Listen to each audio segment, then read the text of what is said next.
Chapter 62-90. Then the president added, "But Jacob, brother, I'm telling you the truth. Sometimes you can't just have this kind of playful mentality. After all, we are an association. If you treat everything as a game, many things will not be rigorous. In the association, once you are not rigorous, it is easy for others to catch you. Look at what you did with Irvin this time. I can see that you are also a true person. You were unhappy with that Jew guy. So you just messed with him for fun. But once this kind of thing is exposed, it indeed affects your development in the association." Jacob also knew that what President Pei said was indeed reasonable. And he defined himself as a true person, which made him feel comfortable. Not a few, so he nodded and said, "It is true that I was a little impulsive. I will definitely not make this mistake again in the future." President Pei patted him on the shoulder and said, "Jacob, let's stop here and let's go ahead. In the future, we will still be good friends in the association. I will always remember your affairs. If you don't trust me, then you just have to wait and see my actual actions." Although Jacob was still angry and no longer trusted President Pei, he nodded very tactfully at this time and said, "Okay, since President Pei said so, then I will definitely believe you." "Okay," President Pei said with a smile, "It's quite cold outside, I won't keep you for too long. That's all. See when it's convenient for you.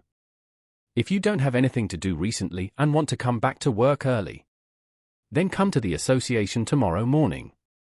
I've arranged everything. If you feel that you haven't rested enough and want to rest for a few more days, it doesn't matter. You rest first. When you want to come, call me and I'll arrange it." Jacob was almost going crazy these days in the UAE. It was not easy to get a chance to return to the Calligraphy and Painting Association. He didn't want to let this matter go on for a long time.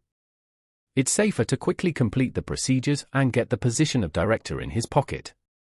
Thinking of this, Jacob said, "President Pei, I went out to play for so many days some time ago.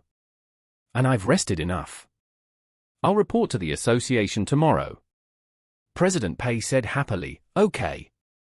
It's best to report tomorrow. Let's quickly settle this matter."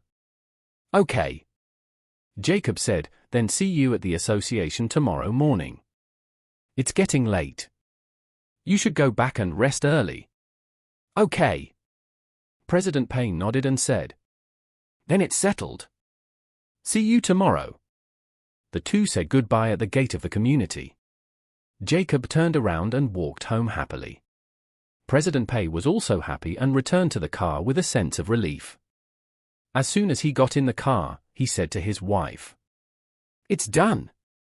Jacob agreed to join back and will be back tomorrow. Elma also breathed a sigh of relief and said with emotion, "That's great. Now the stone in my heart has fallen." After that, Elma said again, "Husband, in fact, I have thought about this matter carefully. You have a chance to be promoted. This opportunity lies with Jacob. As long as you can get along with him again, there will definitely be opportunities in the future." President Pei sighed and said, "Hey, I won't think about these things now. The greater the hope, the greater the disappointment. Let's take care of these things first. When Jacob comes back tomorrow, the people below will probably gossip again. They dare not say it openly. But I don't know how they will ridicule me behind my back.